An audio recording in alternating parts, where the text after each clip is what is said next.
I spent $300,000 of my life savings so my family could live their dream trip to Dubai. And when I asked them how it went, my own son answered me with a coldness I'll never forget. "The whole family went last week, Mom. Just the real family." I stood there frozen. After 71 years of life, after sacrificing for them since the day they were born, I discovered that to my own blood, I wasn't real family. My name is Dolores, and this is the story of how my generosity became my greatest humiliation, but also my liberation. For 35 years, I worked as a secretary at Patterson Financial Services in Detroit, Michigan. Every penny I earned, I saved thinking about my children's future. I lived in the same small apartment for decades. I bought only what was necessary. I never treated myself to luxuries. My entire life revolved around saving money and my family. When my husband died 7 years ago from sudden heart complications, I was left alone with a modest pension and those savings I had accumulated through so much sacrifice. $300,000 exactly. The result of a lifetime of deprivation and hard work. Marcus, my only son, was always the center of my world. I raised him practically alone after his father left us when Marcus was barely 12 years old. I worked double shifts at the office, cleaned offices at night, sold my homemade peach cobblers to coworkers, all to pay for his state university tuition, books, the sneakers and clothes his friends wore. I went without vacations for years so he could have everything he needed. While my church friends took trips to visit family, I worked so Marcus would never feel his father's absence. He became my life project, my reason for existing. When he married Brittany 6 years ago, I thought I would finally have the complete family I always dreamed of. She was a polished woman with a business degree, but I always noticed a certain distance in her treatment of me, as if I were outdated, an embarrassment in her professional social circles. Even when little Cameron was born, my precious grandson, I felt my life had gained completely new meaning. That child became my sunshine, my greatest joy. Everything revolved around the three of them. Sundays I always cooked for the entire family in my small apartment, preparing their favorite dishes, buying the most expensive desserts. Last year, in March, Marcus came to my house one day with his eyes bright with excitement. I hadn't seen him so enthusiastic in a long time. "Mom," he said, sitting on my old sofa, "we've always dreamed of seeing Dubai." Brittany had found an incredible tour package at an exclusive agency, but it cost a fortune. He showed me the photos on his newest phone, the impressive palaces of Dubai with their golden architecture, the infinite desert dunes, the colorful spice markets, the ancient mosques. Everything looked like a dream come true. "How much does it cost exactly?" I asked, though I already sensed the answer would shock me. $300,000 for the four of us, he replied without blinking. "It includes first-class flights, 5-star hotels, private tours with exclusive guides, meals at luxury restaurants, everything included for 2 complete weeks." My heart raced violently hearing that exact figure. It was practically everything I had saved in my bank account, all the fruit of my decades of work, all my sacrifices, my entire financial future. But when I saw the genuine excitement in his eyes, when I heard little Cameron talking excitedly about the adventures we would live together as a family, when I saw how Brittany for the first time looked at me with something resembling affection, I couldn't refuse. "It's for the 4 of us, right?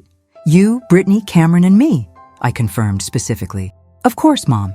It will be our most important family trip, the one we've always dreamed of taking together," Marcus assured me while hugging me tight, like when he was little. Please subscribe and like this video. It really helps. And tell us in the comments where you're watching from. That night, I couldn't sleep for even a minute. I tossed and turned in my bed, thinking about the enormity of what I was about to do.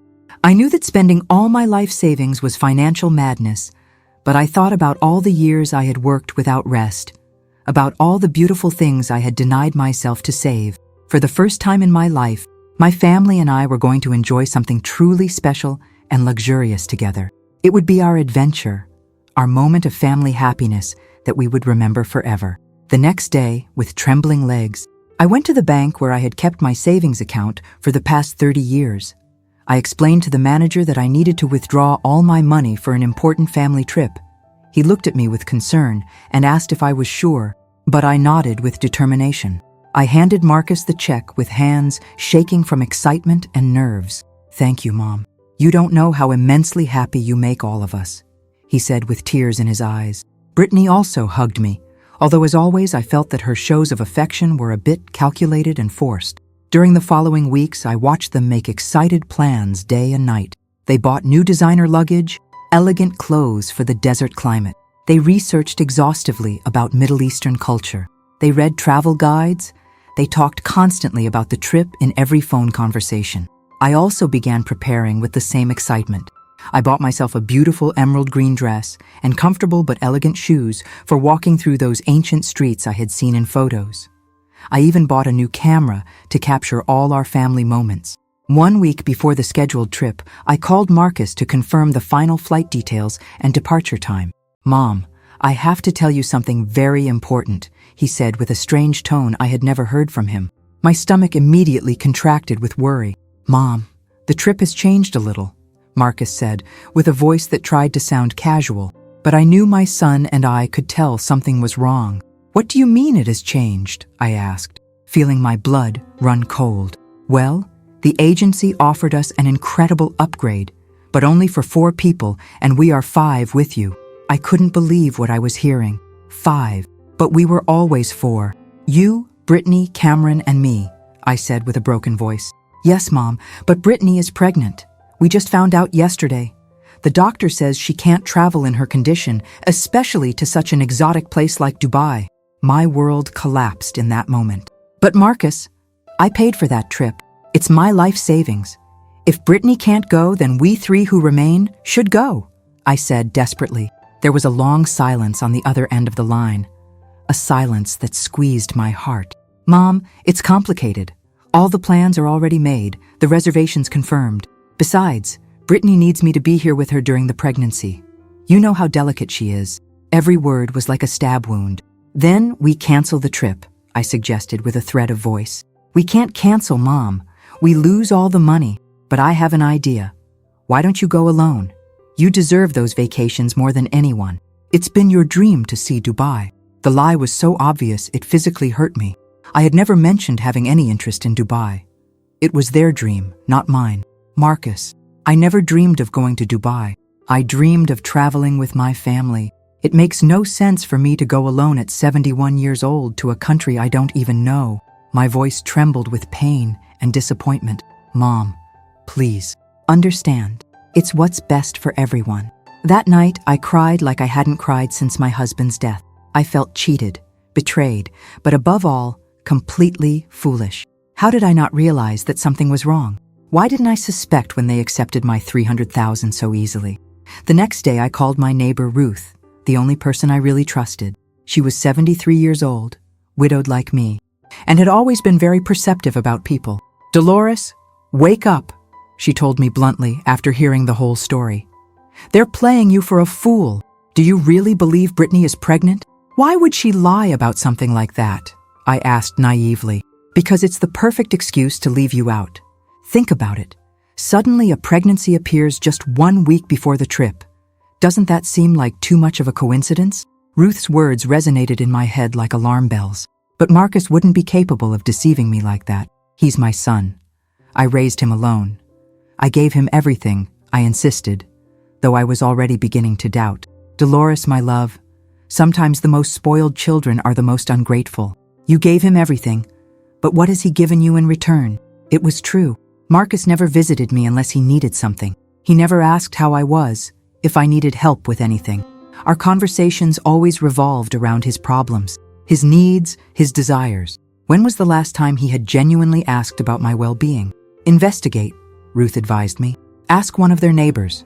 Find out the truth. Don't be left with doubt." And that's what I did. I knew Patricia, an older lady who lived in the same building as Marcus, and who had always been very kind to me. I called her with the pretext of asking about Brittany's health during her pregnancy. "Pregnancy? But I saw her yesterday at the gym doing intense exercise. She looked perfectly fine, not at all like a delicate pregnant woman," Patricia responded, confused. My heart completely collapsed. The lie was real. They had deceived me in the cruelest way possible. They had taken all my life savings and excluded me from the trip I myself had paid for. But the worst was yet to come. I decided not to confront them immediately. I wanted to know exactly what was happening. During the following days, I called Marcus several times asking about the trip preparations. Everything canceled, Mom. Brittany is very sick with pregnancy nausea. The doctor says she must be on absolute bed rest, he repeated each time. Meanwhile, I was investigating on my own. I discovered that the flight was still scheduled, that the hotel reservations were confirmed, that the entire trip continued according to the original plan. Only I had been erased from the equation. The day the trip was supposedly canceled, I decided to drive by Marcus's house to bring Brittany a homemade chicken soup that would supposedly help with her pregnancy nausea. When I arrived, the house was empty and dark. I called Patricia again. "Oh, Dolores, they all left very elegantly this morning with big suitcases. Marcus asked me to collect the mail because they would be away for 2 weeks. Didn't you know they traveled?" In that moment, sitting in my car in front of my son's empty house, I understood the magnitude of the betrayal. Not only had they stolen my life savings, but they had lied to my face for weeks. They had treated me like an idiot, like someone unworthy of the truth. I returned to my apartment, trembling with rage and pain. It was a mixture of emotions I had never experienced. For the first time in my life, I felt hatred toward my own son. They had played with me, manipulated me, trampled on my unconditional love. That night, I couldn't eat anything. Ruth came to keep me company and found me sitting on the couch, staring into space. "Did you already know something was wrong?" "Didn't you?" she asked while sitting beside me. "They left, Ruth. They left with my money and lied to my face. And now, what are you going to do?" she asked. For the first time in my life, I had no answer. I had always been the one who solved problems, who gave in, who forgave, who kept peace. But this was different. This was unforgivable. "I don't know," I replied honestly. "But something tells me that when they return, things are going to be very different." Ruth squeezed my hand. "It was about time you reacted, Dolores. It was about time you respected yourself." During the following days, while they enjoyed my money in the dunes of Dubai, I began to see my life with different eyes. I began to remember all the moments when I had given in, all the sacrifices I had made, all the times I had put their needs before mine. And for the first time in 71 years, I began to feel something I had never experienced.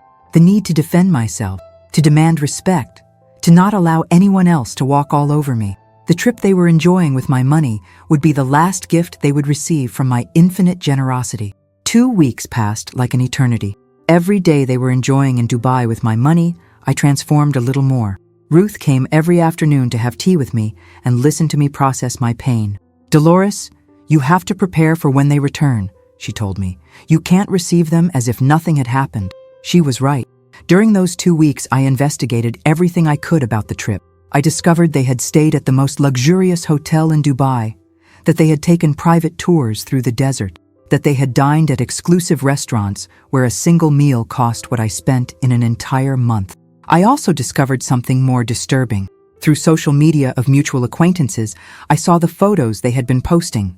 Not only had Marcus, Brittany, and Cameron gone, but Diana, Brittany's younger sister, had also gone.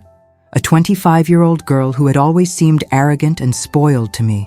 In the photos, I could see all 4 of them laughing in luxury restaurants, riding camels in the desert, visiting historic palaces, enjoying exclusive spas. But what hurt me most was seeing a photo where Marcus had his arm around Diana with a familiarity that made me suspect something deeper.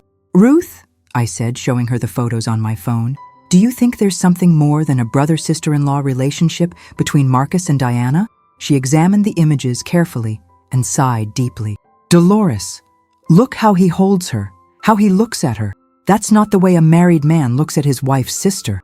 My world shook even more. Not only had they robbed and lied to me, but possibly Marcus was being unfaithful to Brittany with her own sister. And all of this using my money. The betrayal had layers I hadn't initially imagined.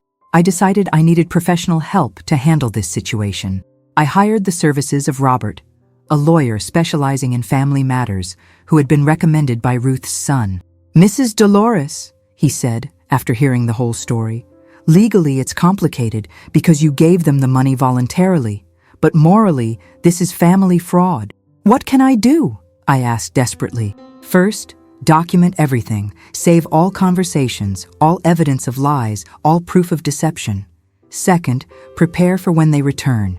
Don't confront them immediately. Let them relax and make more mistakes. Robert was right. During the last days before their return, I dedicated myself to collecting evidence. I saved all the phone conversations where Marcus lied to me about the trip cancellation. I printed the social media photos where they appeared enjoying themselves. I collected testimonies from Patricia and other neighbors about their lies. I also began to do something I had never done in my life: take care of myself. First, I went to the hair salon and got a new cut that made me look younger and more determined. I bought new clothes with part of the small pension I had left. For the first time in years, I looked in the mirror and liked what I saw. "You look different," Ruth told me when she saw me with my new look. "I feel different," I replied. "It's like I've awakened from a very long dream where I only existed to please others." It was true. My whole life had revolved around being the perfect mother, the one who gave everything and asked for nothing in return. The day of their return finally arrived. Marcus called me from the airport with a falsely cheerful voice. "Mom, we're back. It was terrible having to cancel the trip, but Brittany was very sick these 2 weeks. Thank God we stayed to take care of her." The lie was so shameless, it made me want to laugh bitterly. "What a shame, son. I'm glad to know Brittany is better now," I replied, with a sweetness that hid all my contained fury. "Yes, she feels much better now. Tomorrow we'll visit you to tell you all about these terrible weeks we went through." That night, I could barely sleep. Not from anxiety like before, but from anticipation. I had a plan and was ready to execute it. Ruth had promised to be present as a witness, and Robert had given me precise instructions on how to handle the confrontation. The next day, Marcus arrived at my house with Brittany and Cameron. They all looked tanned, relaxed, with that appearance that only luxurious vacations under the desert sun give, but they had no idea what was waiting for them. "Grandma!" shouted Cameron when he saw me. "How are you? We brought you gifts we bought some souvenirs during these weeks we were here." The young man almost gave himself away. Brittany gave him a discreet elbow to make him shut up, but I had already heard enough. "What lovely gifts!" I exclaimed, feigning innocence. "Where are they from exactly?" "From a local store that has imported things," Marcus replied nervously. They handed me a bag with clearly Middle Eastern objects: engraved metal lamps, aromatic spices, fabrics with typical North African patterns, silver jewelry with intricate designs. "How beautiful," I said, examining each object. "These designs look so authentic, as if they were directly from Dubai." Brittany visibly paled, but Marcus maintained his lie. "Yes, the store specializes in high-quality imports." I decided to press a little more. "Cameron, tell me more about these weeks. How was your mom with the pregnancy?" The young man looked at me confused. "What pregnancy, Grandma? Mom isn't pregnant." The silence that followed was deafening. Brittany turned red as a tomato. Marcus stood with his mouth open, and Cameron realized he had said something he shouldn't have. "Cameron, go to the kitchen for a glass of water," Marcus ordered with a tense voice. "Interesting," I said with a smile that didn't reach my eyes. "So it turns out there was no pregnancy, no trip cancellation, and these gifts, which are clearly from Dubai, magically appeared in a local store." "Mom, can I explain?" Marcus began, but I raised my hand to stop him.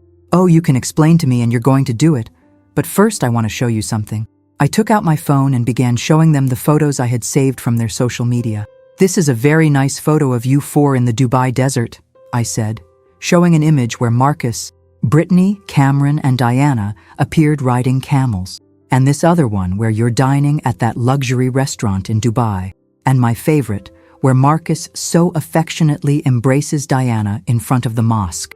The looks of horror they put on were priceless. Brittany began to cry.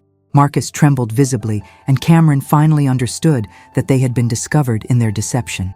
"Grandma, the young man began, but Marcus cut him off abruptly. "So, not only did you steal my life savings and exclude me from the trip I paid for," I continued with a calm that surprised me, "but you lied shamelessly to me for weeks. You used my money to take Marcus's lover, and then had the nerve to come here to continue lying to my face. Diana isn't my lover," Marcus protested weakly. "The photos say otherwise," I replied, showing more compromising images. "And frankly, that's the least of it compared to the fact that you treated me like an idiot and stole all my financial security."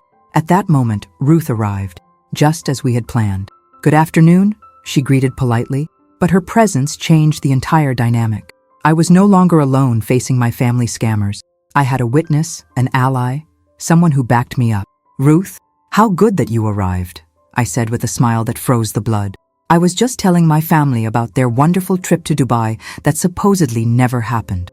Ruth sat beside me on the couch, crossed her arms, and stared directly at Marcus with that expression that only older women know how to put on when they've seen too many lies in life. Mrs. Ruth, Marcus stammered, you don't understand the complete situation. Oh, I understand perfectly, my friend replied with a cutting voice. I understand that you stole my best friend's life savings, excluded her from the trip she paid for, lied to her for weeks, and now have the nerve to come here to continue deceiving her. The confrontation had officially begun. Brittany finally found her voice among the tears. Dolores, please, let us explain. It wasn't our intention to hurt you. It wasn't your intention? I repeated incredulously. So what was it? An accident? Did you trip and accidentally exclude me from the trip I paid for with my own savings? It's just that we knew you wouldn't be able to handle such a demanding trip, Brittany lied desperately. At your age, with the desert heat, the different food, the long tours. Ruth let out a bitter laugh. Seriously? Dolores couldn't handle the trip, but she could pay $300,000 for you to enjoy it? Mom, Marcus intervened with a pleading voice.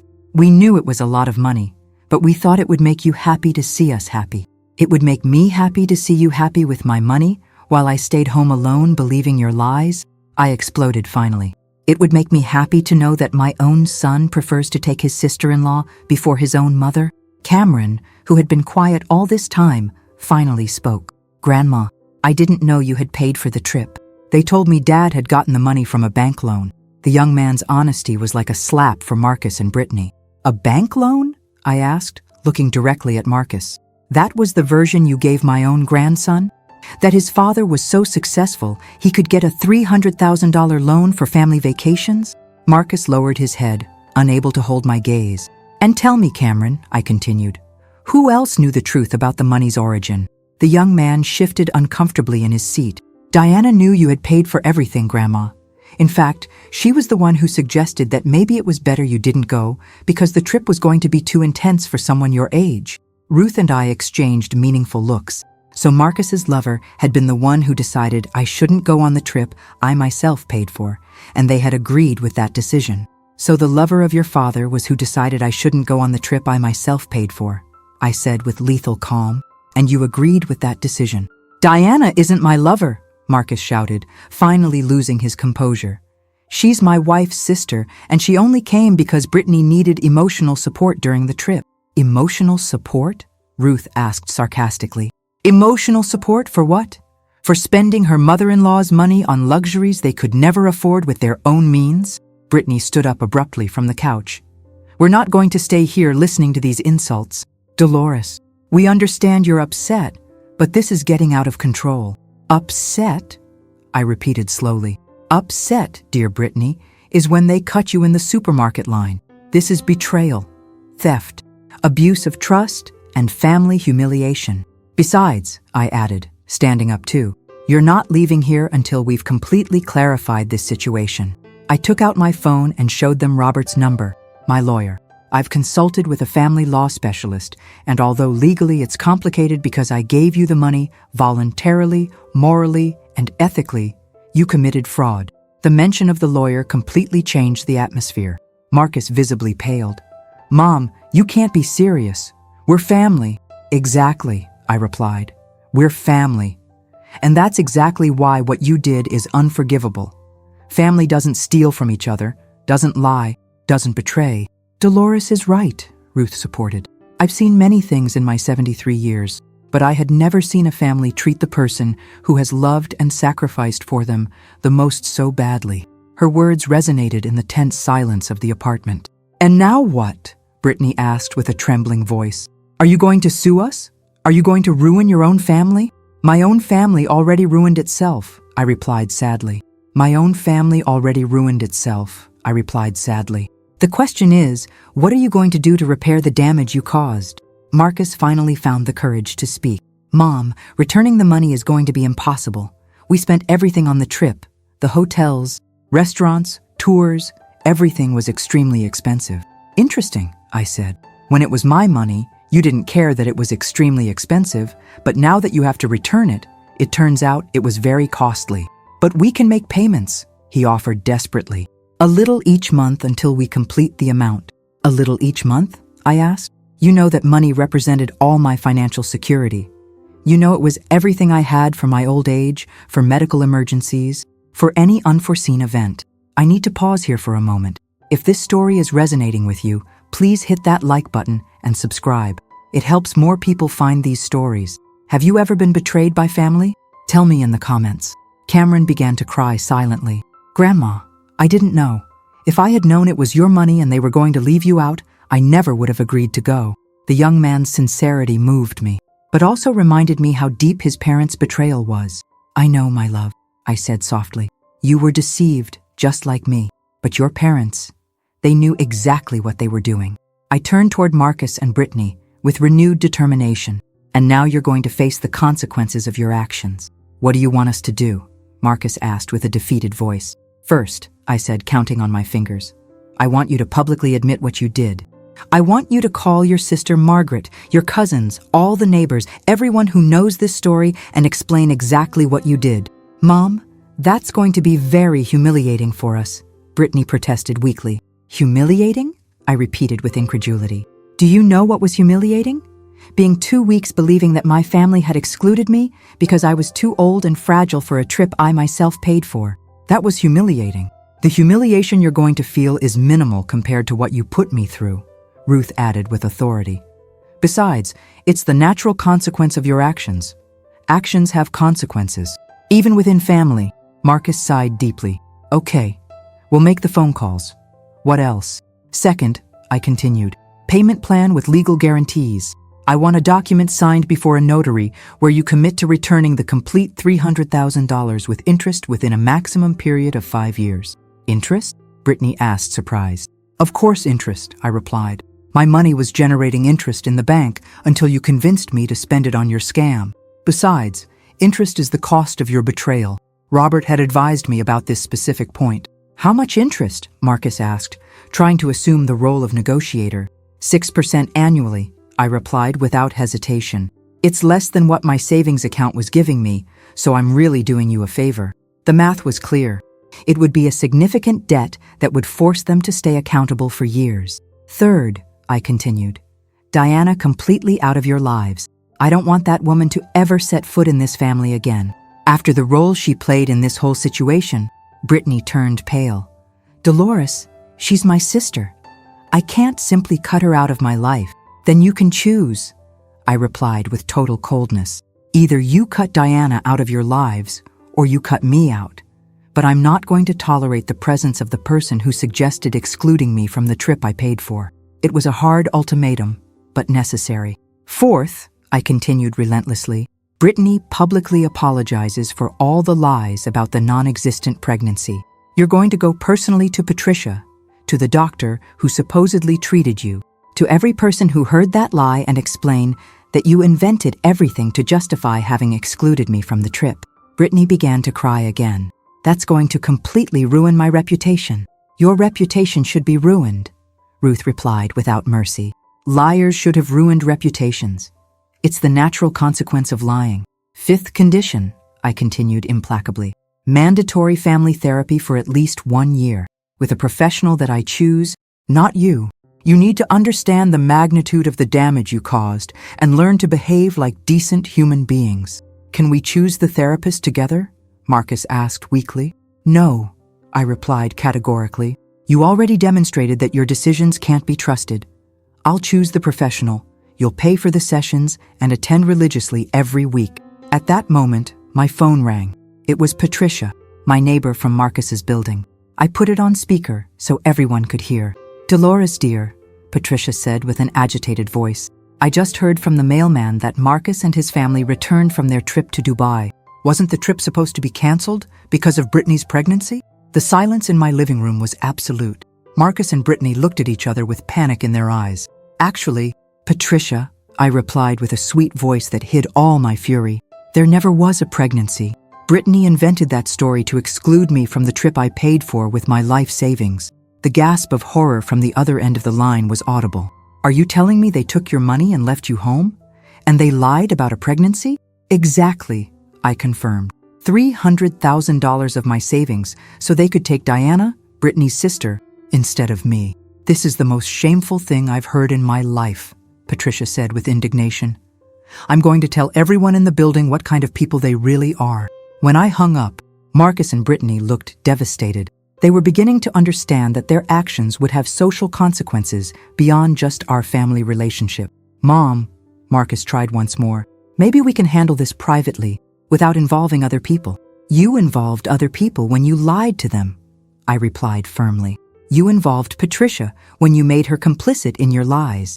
You involved Cameron when you made him believe his father was successful enough to get such a large loan. You involved the entire community when you fabricated that pregnancy story. Ruth nodded approvingly. Besides, Dolores has every right to tell the truth about what happened to her. You can't commit fraud and then demand privacy to avoid consequences. At that moment, my phone rang again. It was Margaret, Marcus's sister, who had apparently already spoken with Patricia. Aunt Dolores, she said with a trembling voice, Patricia just told me what Marcus and Brittany did to you. Please tell me it's not true. I looked directly at Marcus while I spoke. It's completely true, Margaret. They took all my life savings for a family trip to Dubai and then excluded me, lying that the trip was cancelled due to a false pregnancy. Margaret's cry of indignation was so loud we could all hear it. Marcus, how could you do this to your own mother? The woman who raised you alone, who sacrificed everything for you. My nephew was silent, unable to defend the indefensible. Margaret, I continued, I want you to know that I've hired a lawyer and I'm demanding full repayment of the money plus interest, public apologies for all the lies, and that Diana be completely excluded from this family. You have my complete support. Aunt Dolores, Margaret said firmly, what they did is unforgivable. And if they don't accept your conditions, they can forget about having any relationship with me too. The phone call ended, and the room fell into oppressive silence. Marcus and Brittany were beginning to understand that they weren't just facing my anger, but the rejection of the entire family and community. So, I said after a long silence, you have until tomorrow at 6 p.m. to give me your answer. After that time, I'll assume you've rejected my conditions, and I'll proceed accordingly. What do you mean, proceed accordingly? Brittany asked with fear in her voice.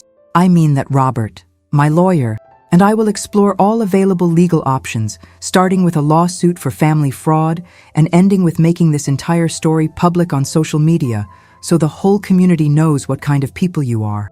Ruth applauded slowly. Bravo, Dolores. It was time you defended yourself.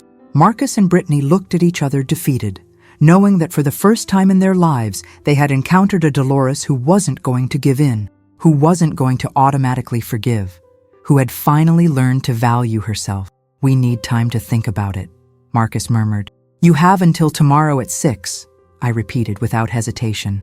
After that time, I'll assume you've chosen to reject my conditions, and I'll proceed with legal action. After they left, Ruth and I sat in my kitchen having tea, both feeling like warriors who had won their first important battle. How do you feel? Ruth asked me while we celebrated with homemade cookies. I feel powerful in a way I never experienced before, I replied with a tranquility that surprised me. For 71 years, I lived believing that my value depended on how much I gave to others. Today, I discovered that my value comes from respecting myself. That night, I slept better than I had slept in months. For the first time in my life, I had completely defended myself, had set clear limits, and had demanded respect. The next morning, I woke up with a strange sensation. I looked at myself in the mirror and saw a different woman, not the submissive mother who always gave in, not the grandmother who existed only to serve others. I saw a strong, dignified woman who had learned to fight for herself. I spent the day doing things I had never done before. I went to a bookstore and bought novels I wanted to read, not self-help books about being a better mother or grandmother. I went to a cafe and sat alone, enjoying a latte and watching people, not worrying about what my family needed. At 4 p.m, my phone rang.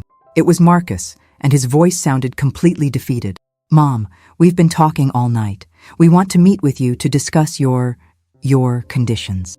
My conditions are not negotiable, I corrected him firmly. They're not proposals you can modify. They're requirements you either accept completely or reject completely.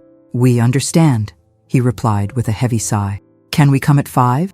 You can come at 5:30, I said, and bring a pen to sign the documents Robert prepared. When I hung up, I felt a mixture of satisfaction and sadness. Satisfaction because my words were finally being converted into real actions, because the people who had trampled on me for years were finally facing the consequences of their acts. Sadness because it had come to this point with my own family. Ruth arrived half an hour before the meeting, bringing emotional support and also bringing her own pen to sign as a witness to everything that would be agreed upon. Are you ready? She asked me while we waited. I've never been more ready for anything in my life, I replied honestly. For the first time in 71 years, I'm going to get the respect I deserve, and if I don't get it, I'm going to walk away with my dignity intact. The doorbell rang at exactly 5:30. Marcus, Brittany, and Cameron stood at my door, but this time their attitude was completely different. There was no arrogance, no expectations, just genuine humility. The new Dolores was about to close the most important deal of her life. Come in, I said, with a voice that was firm but not hostile. They entered my living room like children who had been called to the principal's office. Mom, Marcus began, and then corrected himself immediately. Dolores, we've spent the entire night talking. We accept all your conditions. His words surprised me with their directness. No negotiation attempts, no excuses, no manipulation. Just acceptance. All of them? I asked, because I had learned to distrust their words without actions to back them up. All of them, Brittany confirmed, with a voice that had been crying.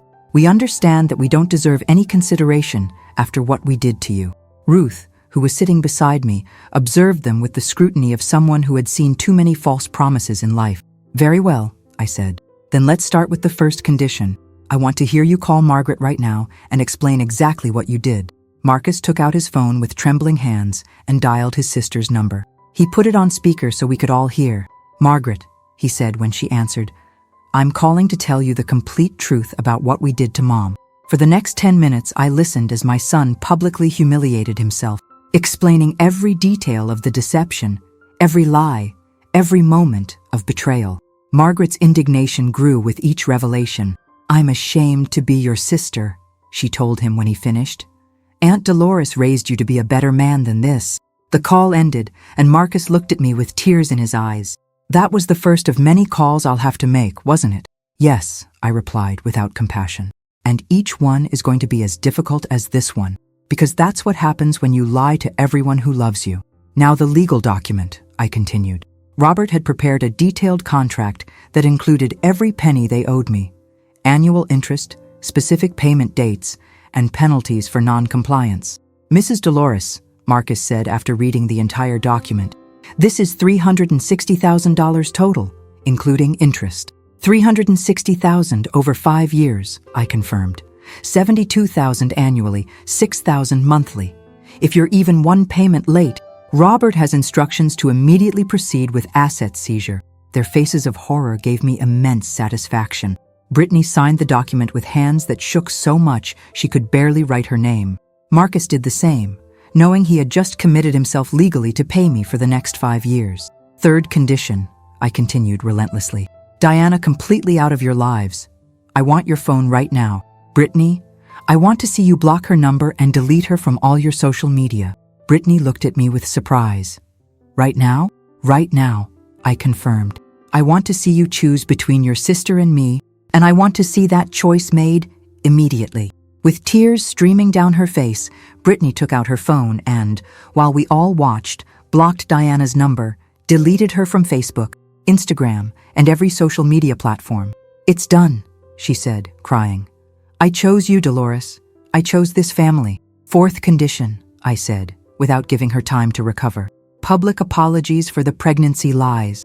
You're going to call Patricia right now and explain that you invented the entire story. The phone call to Patricia was devastating. The older woman's indignation was so great that she hung up on Brittany halfway through the explanation. She has every right to be furious, Ruth commented. You made her complicit in your lies without her knowing it. And the fifth condition, I concluded, mandatory family therapy. I've already chosen Dr. E. Williams, a psychologist who specializes in family abuse and toxic dynamics. Your first session is next Tuesday at 3 in the afternoon. Marcus nodded resignedly. We'll be there, Mom. Don't call me Mom yet, I corrected him coldly. You lost that right when you decided to exclude me from the trip I paid for. You'll earn that title back when you demonstrate you deserve it. The silence that followed was heavy with the weight of everything that had just happened. For the first time in decades, I had set clear boundaries and watched them be accepted without resistance. Is there anything else you need from us right now? Marcus asked with genuine humility. Yes, I replied. I need you to understand that this is just the beginning. These conditions aren't punishments. They're the foundation for rebuilding trust that may take years to restore, if it can be restored at all. After they left, Ruth and I sat in my living room, both processing what had just happened. Dolores, she said after a long silence, I've known you for 15 years, and I've never seen you this strong. I feel like I've awakened from a very long sleep, I replied honestly. For 71 years, I believed that being a good person meant always giving in, always forgiving, always putting peace above my own dignity. Over the following weeks, something incredible happened. As Marcus and Brittany began fulfilling their conditions, I began discovering parts of myself I didn't know existed. The first monthly payment arrived exactly on time, $6,000 deposited in my account. When I saw the money, I felt a mixture of satisfaction and sadness. Satisfaction because my conditions were being met. Sadness because it had come to this with my own family. But more importantly, I began using that time I had always dedicated to worrying about them for myself. I enrolled in painting classes at the community center, something I had wanted to do for years, but never had time because I was always available for any family need. I also started going to a book club, where I met other women my age who had gone through similar experiences. It's incredible, I told my new friend Dorothy during one of our book club meetings. How many older women have lived entire lives dedicated to pleasing families that took them for granted? Dorothy, a 74-year-old widow, nodded knowingly. I lived 50 years being the perfect wife and perfect mother, Dorothy told me. When my husband died and my children fought over the inheritance without including me in anything, I finally understood that I had wasted my life being what others wanted me to be, not what I wanted to be. These conversations helped me understand that my experience wasn't unique. Many women of my generation had been raised to believe that our value depended on how much sacrifice we made for others. But sacrifice without limits doesn't generate gratitude. It generates abuse. The family therapy sessions were also showing interesting results. Dr. Williams gave me weekly reports about their progress, and what she told me was revealing. Mrs. Dolores, she explained during one of our individual meetings, Marcus and Brittany came to therapy expecting me to help them convince you to be more flexible with your conditions. Really? I asked, without being too surprised. Exactly. They thought they could manipulate the therapeutic process to get their way again. But when I explained that my job was to help them take responsibility for the damage they caused, not minimize it, their attitude completely changed. According to the doctor, Marcus had had several episodes where he tried to justify his actions by arguing that it had been for everyone's good and that I wouldn't have really enjoyed the trip.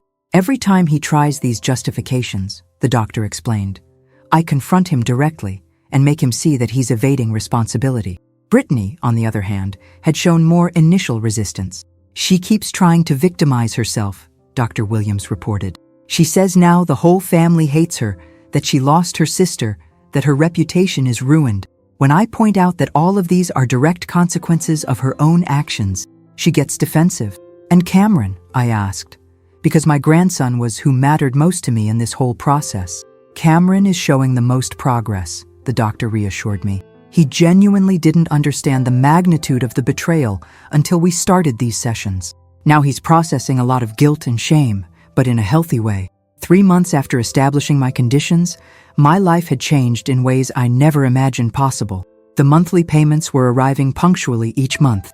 The therapy sessions continued religiously every week, and the public apologies had circulated throughout our entire community. But more important than all of that, I had discovered a version of myself I didn't know existed. Dolores, Ruth said to me one afternoon while we walked through the park near my house, you look 10 years younger. It's like you've taken an enormous weight off your shoulders. She was right. I felt lighter, freer, more in control of my own life than ever before. During these months, I had also been rediscovering my own interests and desires. For the first time in decades, I didn't have to think about what Marcus needed, what Brittany wanted, or how I could make my family happy. I only had to think about what made me happy. With the financial security of the monthly payments and some money I had saved from my pension, I made a decision that surprised even myself. "Ruth," I told her one day while we were having coffee, "I'm going to take a trip to Italy. I'm going to see Rome, Florence, Venice, all those places I dreamed of visiting, but never could because my money always had other destinations." Ruth's face lit up with joy. Finally, you're going to do something completely for yourself, without thinking about anyone else." She was right. For the first time in my life, I was making an important decision, thinking only about my happiness. When I told Marcus about my travel plans, his reaction was very different. "Mom, don't you think it's a bit irresponsible to spend so much money on a trip when you're in a delicate financial situation?" His comment made me laugh with incredulity. "Marcus," I replied with a calm that surprised even me, "my delicate financial situation exists because you stole my life savings to go on vacation without me. Now that I'm recovering my financial stability, I'm going to do exactly what I want with my money." His expression of bewilderment was invaluable. "Besides," I added, "I'm spending my own money on my own trip. I'm not stealing from anyone to finance my vacation, like you did." The difference was clear and overwhelming, and Marcus had no response. During the weeks before the trip, I began studying basic Italian, reading tourist guides, planning my itineraries. The excitement I felt was comparable to what I had felt as a child on Christmas Eve. It was pure anticipation of something wonderful that was about to come. Dr. Williams also celebrated my decision to travel. "Mrs. Dolores," she told me during one of our individual sessions, "this trip represents your complete transformation, from being someone who lived for others to being someone who lives for herself."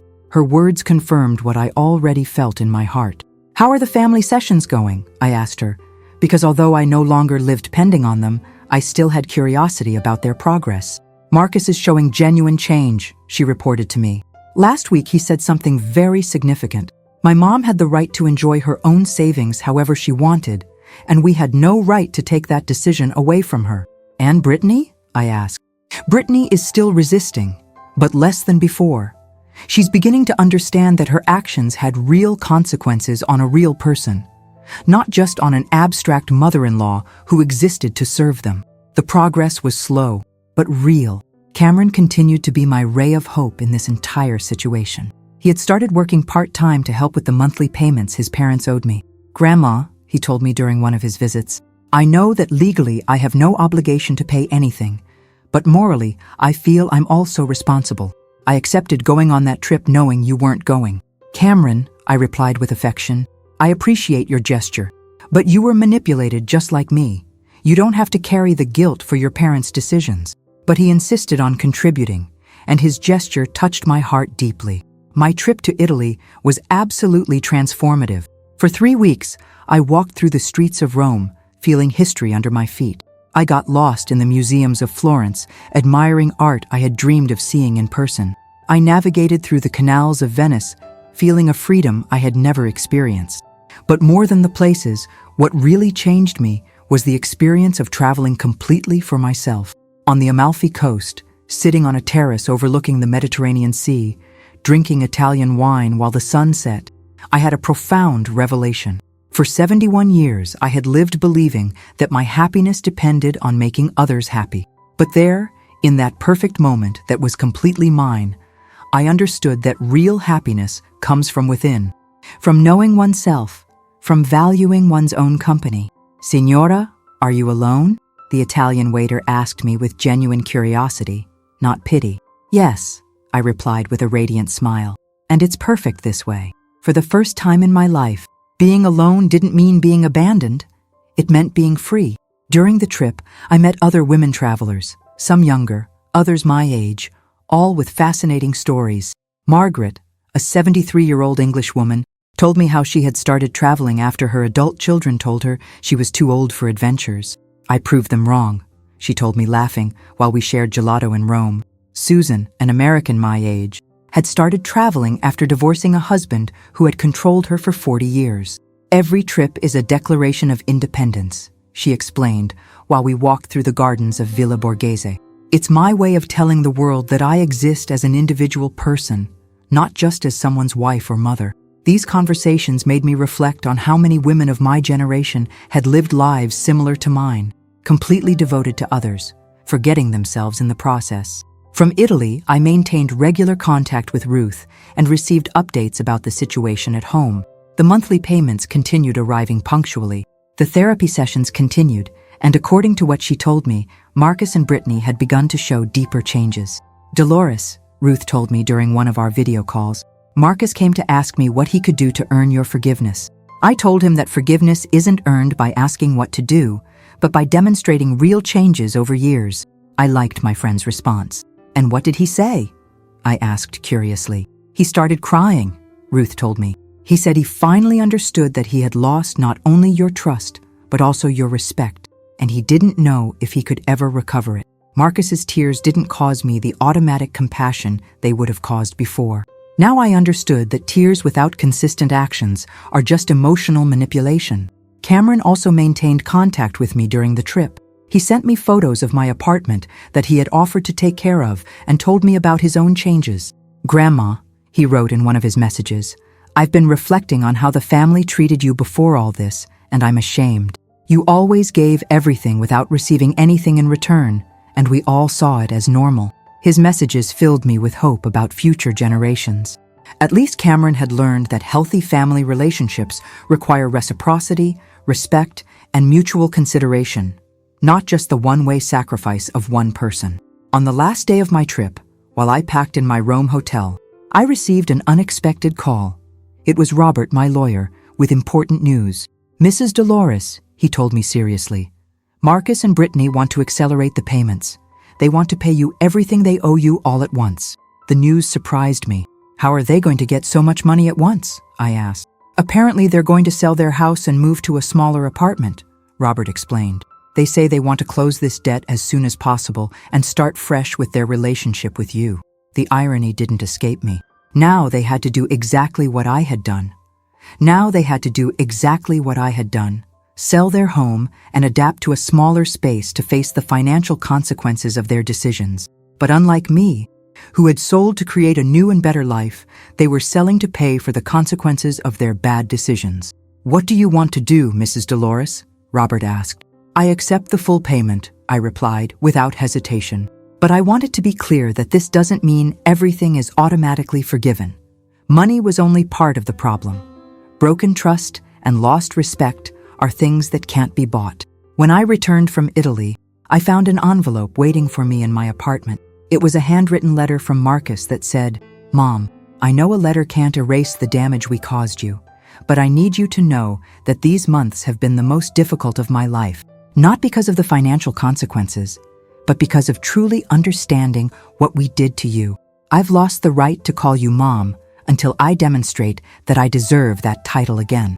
The letter continued, "I understand if you can never completely forgive me.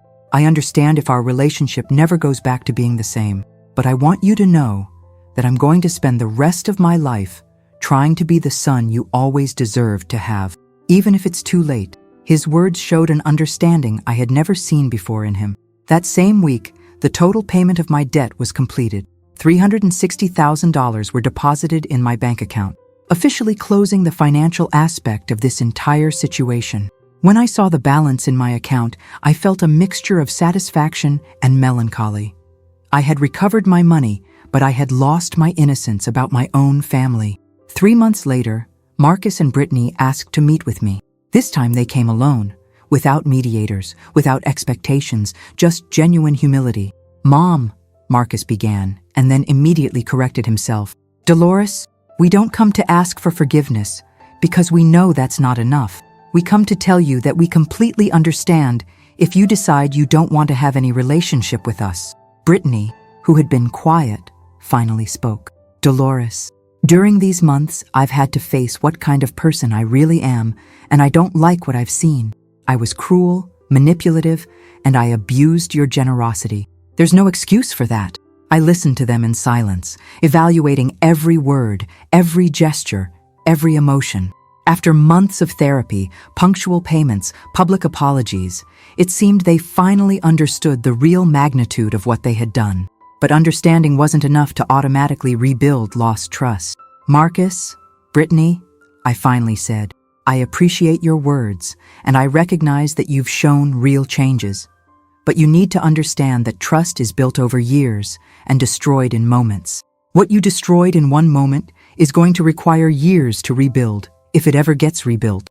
We understand, Marcus replied immediately. We don't expect things to go back to how they were before. We only hope for the opportunity to demonstrate with actions and time that we've really changed. Then this is what's going to happen, I told them, with the clarity I had developed during these months. We're going to start from zero. There's no family history to protect you, no unconditional love to abuse. If you want to have a relationship with me, you're going to have to earn it day by day like any new person in my life. Both nodded without protesting. And one more thing, I added. I'm never again going to be the one who calls, who invites, who keeps the family united. I already made enough effort for decades. Do you think I was right to stand up for myself? Or should I have stayed silent? What would you have done in my situation? Have you ever faced something like this in your own family? Please share your thoughts in the comments. And don't forget to tell me what city you're watching from. Thank you so much for listening until the very end. This is Letters to Helen, and I'll see you in the next story.